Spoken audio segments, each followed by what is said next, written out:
Bonjour à toutes et à tous, j'espère que vous allez bien. Et aujourd'hui, je vous propose d'analyser l'action à Française des Jeux, FDJ. Je vous propose pour faire cela, tout d'abord de faire une petite présentation de FDJ. Ensuite, nous ferons un point sur le rapport financier. Et puis, nous finirons par déterminer à quel prix on peut acheter FDJ, et puis surtout quel type de rendement pouvons-nous espérer. Et nous finirons par une petite analyse graphique. Si ce que je fais vous l'appréciez, n'hésitez pas à liker et à partager la vidéo. Surtout, n'hésitez pas à me suivre sur les différents réseaux sociaux. Le lien se trouve en bas de la description de la vidéo. Ceci étant dit, passons sur la petite présentation de FDJ. Donc, FDJ, c'est une société, donc la Française des Jeux, donc une société de loterie, hein, notamment les divers loteries qu'il y a, au million, etc. Ils font également des jeux à gratter. Donc en gros, c'est FDJ, c'est un peu l'univers des jeux de hasard. Donc avec aussi des paris en ligne, hein, des paris sportifs en ligne. Donc pendant très très longtemps, et même je pense que encore maintenant, ils ont un plus gros monopole en France sur sur les jeux de hasard, hein, et même, de même les paris, même si maintenant il y a d'autres plateformes qui viennent de l'étranger. Maintenant, ce qu'on peut dire aussi de FDJ, c'est que en ce moment, voilà, ils sont dans une zone de transition parce qu'apparemment, la réglementation sur les jeux de hasard sont en train de changer, donc ce qui entraîne pas mal de changements chez FDJ. Ce qu'on peut dire aussi également de FDJ, c'est qu'elle est dirigée par Stéphane Palaise, qui occupe ce poste depuis maintenant 11 ans, depuis 2014, donc ça c'est plutôt une bonne chose. Qu'est-ce qu'on peut dire sur FDJ?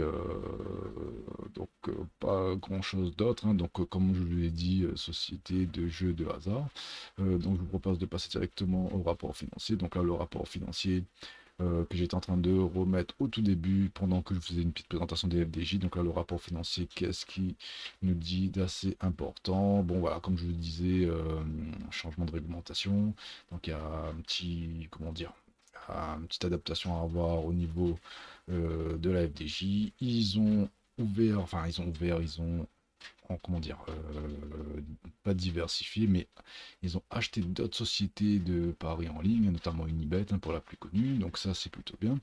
Et ce qu'on peut dire, c'est que aussi de manière générale, en fait, la FDJ, elle est présente surtout en Europe, et ça pour moi, ça constituera un petit bémol, on en parlera pour la suite. Alors, qu'est-ce qu'on peut dire sur le rapport financier? Donc là, on peut voir que de manière générale, ici, le chiffre d'affaires a augmenté, sauf que quand on regarde la colonne ici, donc là, il parle de retraités, donc en gros, ils ont les cheveux bruts qui sont ici, et quand ils parlent de retraités, c'est-à-dire c'est le CA sur lequel on va venir enlever les événements un peu imprévisibles, et les événements qui ne sont pas dans la gestion d'affaires normale. Je m'explique.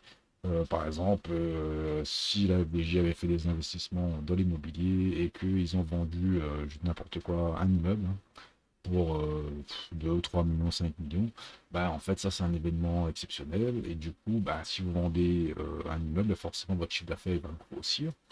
Ou l'inverse, voilà, il y a d'autres exemples à l'inverse. Événement exceptionnel, voilà, vente, acquisition, investissement, etc. Donc ça, c'est des événements, on va dire, exceptionnels. Et du coup, si l'on compare le chiffre d'affaires retraité, c'est-à-dire hormis les événements exceptionnels, et le chiffre d'affaires un an après, on voit qu'il y a une variation uniquement de 2%. Tandis que si on prend les chiffres bruts non retraités, on a une variation plutôt de 19%. Donc ça, dans tous les cas, c'est plutôt positif. Donc, je vous propose de commencer à noter quelques petits trucs sur FDJ, histoire que on garde des informations importantes. Alors, je vais prendre texte. Et ici, je vais me mettre plutôt ici. Hop. Et je vais mettre FDJ déjà au point positif. Alors, FDJ, c'est présent depuis 11 ans. Donc ça, c'est plutôt positif. Moi, j'aime bien quand Les présidents, directeurs généraux sont là depuis longtemps. Alors, particularité de FDJ, c'est que le président qui est là depuis 11 ans, il a fait l'introduction en bourse de la FDJ. Donc, il faut savoir que FDJ est en bourse que depuis 2020. Donc, pour moi, c'est plutôt positif. Il a suivi on va dire, le cheminement pour que FDJ soit coté en bourse.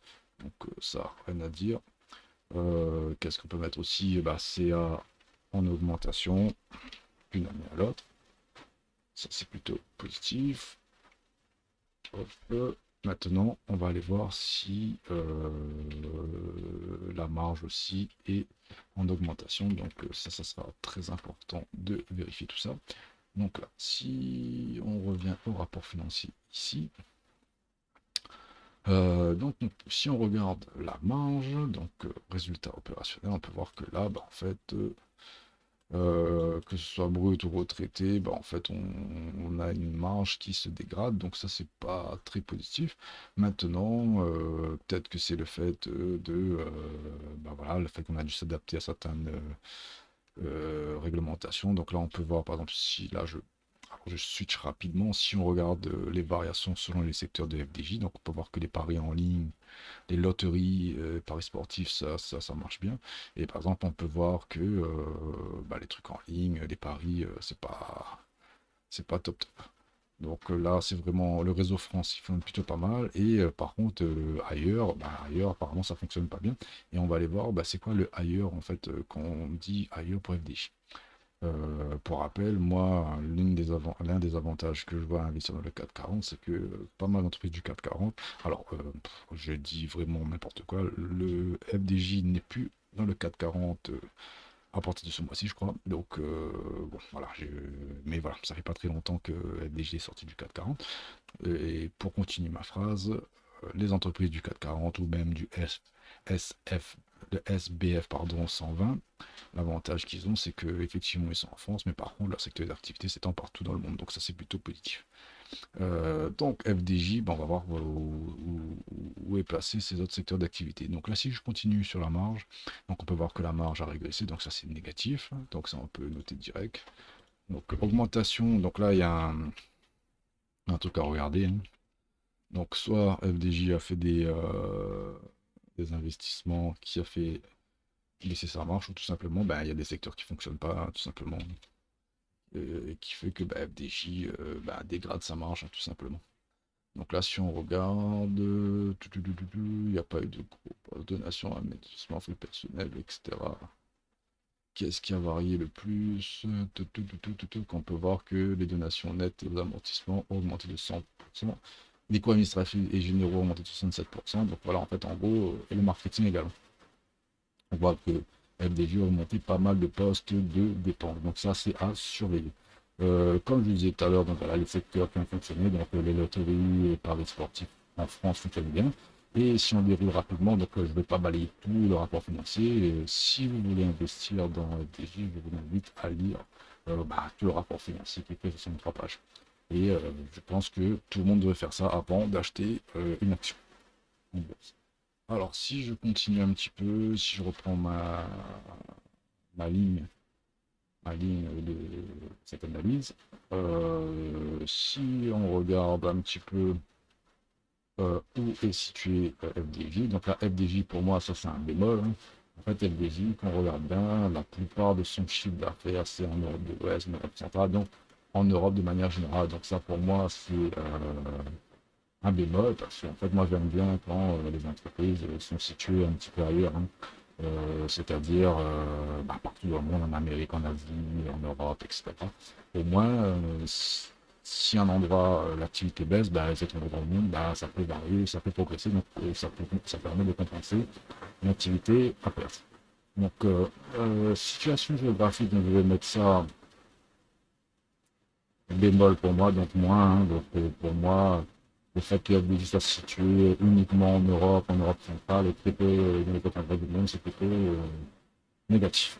Alors, si je continue. Nous allons maintenant bah, passer aux analyses fondamentales, aux chiffres, hein, tout simplement. Donc, si vous voulez avoir plus de détails sur le rapport financier de FDJ. Comme je l'ai dit tout à l'heure, n'hésitez pas à le lire, que c'est comme 3 pages. Donc voilà. Ceci étant dit, je me permets maintenant de passer à l'analyse fondamentale des chiffres sur Poilfin. Donc là, sur Poilfin, donc alors tout d'abord, je vais masquer un peu toutes les autres data et on va les découvrir une à une. Donc là, si je me base sur le chiffre d'affaires, donc là on peut voir que le chiffre d'affaires est croissant depuis 2019, hein, pas 2020, c'est un rapport. Donc ça c'est plutôt positif. C'est en augmentation, donc ça on peut laisser comme ceci. Il n'y a pas de souci. Maintenant, si on regarde la marge nette, alors marge nette, on peut voir que depuis 2024, ici, en fait, il y a une dégradation. Donc on est passé de 16 points de marge à 10 points de marge, hein, sur l'arrondi. Donc ça c'est négatif, hein, donc on peut rajouter dégradation depuis 2024. Voilà, ça fait. Et maintenant, qu'est-ce qu'on peut rajouter d'autre? Si on regarde la marge, on va 10%, on va retenir. Donc on va faire un petit calcul rapide de la marge. Donc moi je vais retenir 10% pour faciliter nos calculs. Hein. Donc après, si vous voulez aller un peu plus dans le détail, il n'y a pas de souci. Donc là, je vais prendre 3 000 milliards 500 millions, que je vais multiplier par 10%, et ça va nous faire 350 millions. Donc là, 350 millions de marge. Donc, hein. Voilà, marge nette, ce qui est plutôt pas mal. Hein. 10% de marge nette.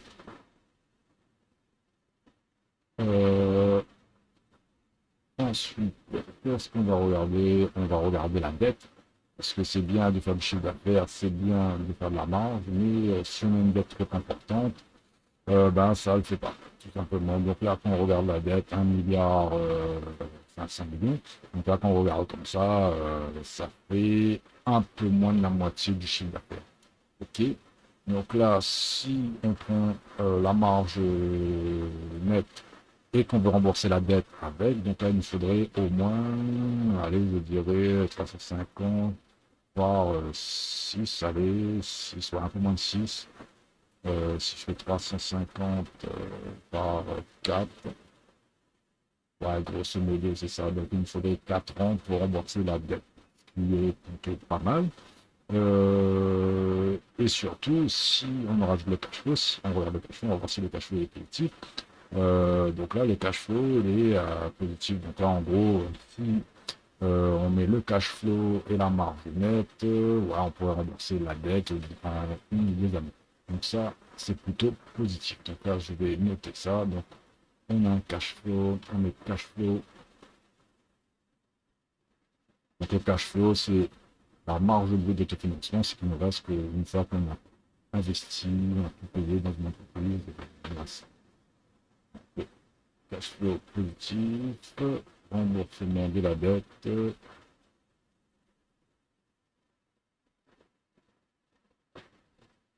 Voilà, remboursement de la dette. Et après, 1, 2 à 4 ans, ce qui est plutôt pas mal. Je pense que tout le monde serait content de pouvoir rembourser ses dettes en 2 à 4 ans. Hop, donc ça c'est noté, donc ça on va dire c'est plutôt positif. Et qu'est-ce qu'il nous restera à regarder? Tout simplement, on a regardé le CA, la marge, le remboursement de la dette.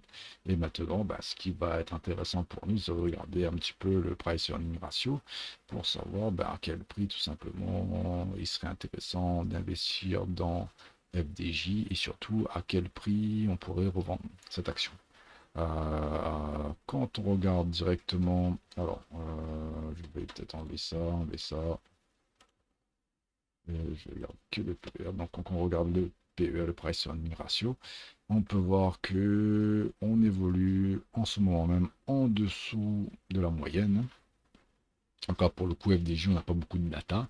Mais bon, si on fait la moyenne sur les 6 dernières années de son entrée en bourse, on peut voir que là, en ce moment, on évolue en deçà de son price earning ratio. Donc là, on est 2 fois moins que ce qui est indiqué ici en moyenne. Donc là, à première vue, en ce moment, ça serait plutôt un bon timing pour investir dans FDJ. Donc maintenant, à quel prix acheter FDJ? Donc là, en ce moment, on a un PER de 12,8. Donc je vous propose de calculer FDJ par un PER de 10, hein, si ça diminue encore dans le temps, pour un PER de 15 et un PER de 20. Voilà, en fait, on serait en dessous de la moyenne, donc on serait ici.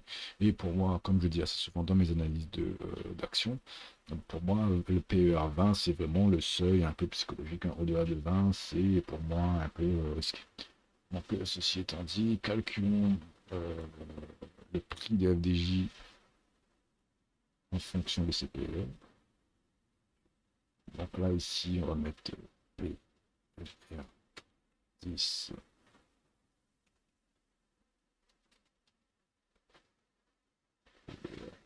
20. Donc voilà, donc là, pour faire le calcul du PER, en fait, tout simplement, on va prendre la marge nette qu'on va multiplier par le PER, on va diviser par le nombre d'actions en circulation. Alors, je vais essayer de faire le calcul pour le PER actuel et on va voir si on va prendre en compte la dette ou pas. Donc on va faire comme ceci. Comme sa dette est remboursable assez rapidement, moi je pense que le prix actuel ne prend pas en compte la dette. Mais on va faire un calcul pour voir. Donc on a mis 350.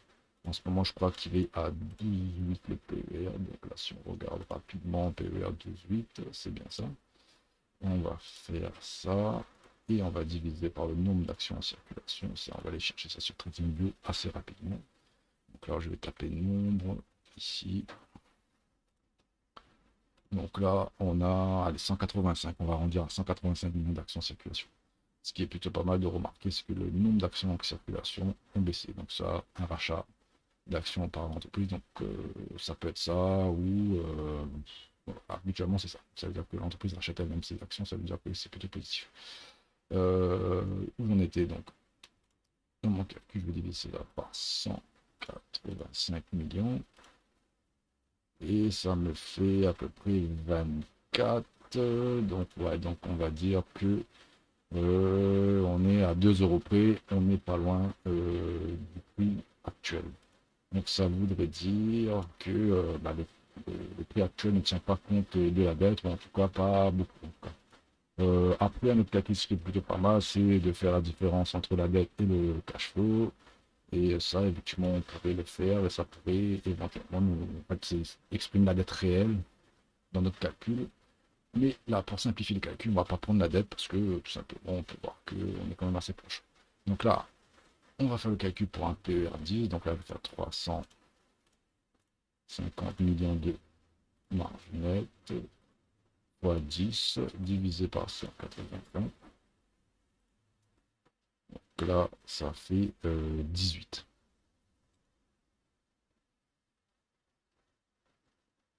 Donc PER 10, hop, 18 euros. Maintenant, on va masquer ça, je vais retenir 185 millions d'actions en circulation.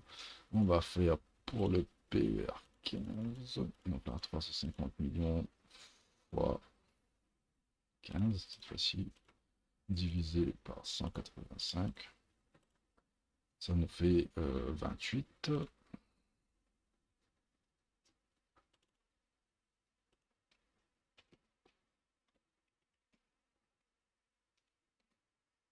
Et pour finir, PER 20,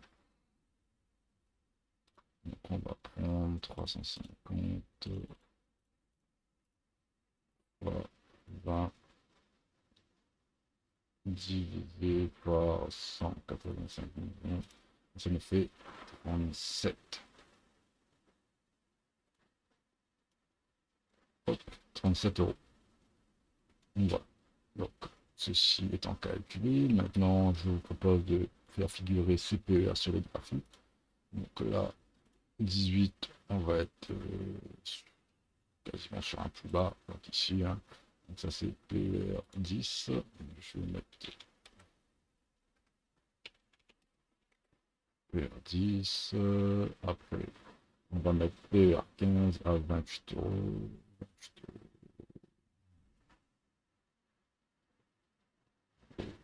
ici. On va mettre ça, c'est PR15.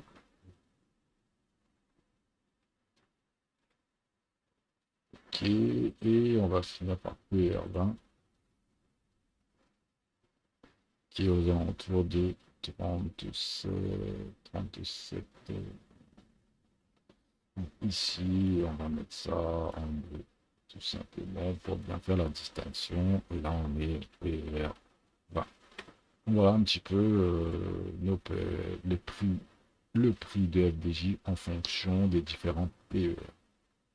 Donc, pour répondre à la question à quel prix il serait pas mal de se placer sur FDJ, ben là, je pense que là, en ce moment même, on est plutôt pas mal, hein, parce que là, on est aux alentours de 12,8, il me semble. Et bah là, en fait, tout simplement, pour faire si on fait de l'investissement sans regarder l'analyse graphique, juste en se basant sur les fondamentaux, bah, en fait, tout simplement, on a une moyenne, effectivement, l'occurrence de cette moyenne n'est pas très grande, et c'est que sur 6 ans, mais c'est les chiffres qu'on a. Donc on a une moyenne aux alentours de 25, donc là on est aux alentours de 10, et le prix revient toujours vers la moyenne, tôt ou tard, hein, et s'écarte de la moyenne, puis on revient. Donc là, si on investit à 12,8 et que le prix va remonter au moins jusqu'à 20, 21, donc là, au jour d'aujourd'hui, là où on en est, on peut commencer déjà à investir. Maintenant, si on combine ça un petit peu avec de l'analyse graphique, donc là, on peut voir que ici, il y a des centres d'intérêt. Donc là, on a le plus bas de 2021. Donc ça, c'est un point d'intérêt. Donc là, le PER10, c'est aussi le plus bas de 2021. Donc ça, on peut le noter. Previous, le early low 2021. Ici, donc ça, c'est un gros centre d'intérêt. Donc franchement, s'il y a un endroit où il serait pas mal de se placer, ça serait ici. PER intéressant, poche de liquidité. Donc là, ici, on a un peu tout. Poche de liquidité externe. Donc voilà, donc moi, si je devrais entrer, bah, je pense que là, on n'est pas loin de la vérité. Et puis pour moi, ici, ça serait plutôt pas mal. Ce qui ne Juste en investissant ici et en revendant à PER 15 par exemple, ça nous fait déjà un gain de 60%, ce qui est plutôt pas mal. Donc là, en gros, plus le prix va baisser, plus le prix va baisser, plus ça sera intéressant de rentrer dans FDJ, sachant qu'on est un peu loin du PER moyen. Maintenant, si on continue l'analyse graphique, donc là, après, on peut voir que PER 15, PER 20, bah, en fait, ça devient un peu des objectifs de revente si on se passe sur les plus bas. Mais attention, hein, FDJ peut continuer à descendre. Par exemple, là, si je trace un petit Fibonacci ici. Donc là, habituellement, on fait l'expansion. Enfin, moi, personnellement, je fais l'expansion à la hausse parce qu'on veut que le prix monte. Mais après, l'extension aussi, ça peut être fait à la baisse, hein, tout simplement. Hein. Donc là, on pourrait aller chercher, alors peut-être pas les moins, mais par exemple les 4 euros, les 10 euros ainsi, on divise de manière assez forte. Donc ça, faudra faire très attention que c'est pas parce qu'on arrive dans des zones intéressantes en ce moment que le prix ne peut pas aller plus bas. Par exemple, là, si on regarde Fibonacci, on est dans une zone hyper intéressante. Donc là, pour moi, c'est la zone ultra discount. Donc là, c'est les 80, 0,80. Alors, je vais essayer de matérialiser ça. Ça, c'est les 0,886. Donc là, ici, donc là, c'est une zone vraiment discount, hein. Là, c'est vraiment le prix qui est vraiment pas cher, hein. Donc on avait la zone discount ici et la zone ultra discount où est le prix. Donc là, ici, pour moi, c'est une zone, voilà, où on peut acheter. Mais attention, comme je vous ai dit tout à l'heure, le prix peut continuer à descendre. Donc là, imaginons que vous avez 1000 euros à investir, bah, faut pas mettre les 1000 euros d'un coup. Je sais pas, là, on va mettre 300 euros, et puis ça continue à descendre, on va mettre encore 300 euros, ainsi de suite. Voilà. Donc pour avoir le prix le moins cher possible. Donc là, on peut voir que bah, en termes de retracement de Fibonacci, bah, on est dans la zone ultra discount. Donc ici. Donc là, pour moi, ça ici, ça peut être une zone d'achat. Deuxième zone d'achat, bah, c'est le plus bas de 2021.